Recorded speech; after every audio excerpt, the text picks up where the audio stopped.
Бүгінгі қаралып отырған қылмыстық іс бұл жай ғана сот процесі емес.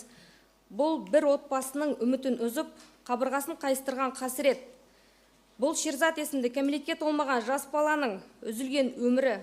Бұл қоғамның шырқын бұзған қайғылы оқиға болып табылады. Шерзат мүлдем жас еді. Ол ата-анасының үміті, ертеңгі елдің болашағы еді. Ол тірі болуға, бақытты балалық шаққа, келешекте өзінің ұрпағын қалтыруға лайық еді. Бірақ өкінішке орай қатыгездік пен мейірімсіздіктің құрбаны болды.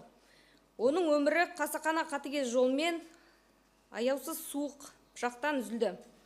Ең сорақысы, бұл қылмыс оның туған ата-анасының көз алдында аса бір қатыгездікпен, аса бір жауыздықпен аяусыз жасалған.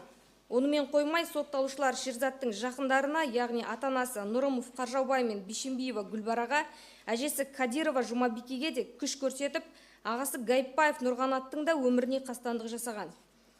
Осы ауырлықты сезіне отырып, қылмыскердің жазасыз қалмауы және қылмыс санатының ауырлығына қарай қатаң жазалану принципін ұстанамыз.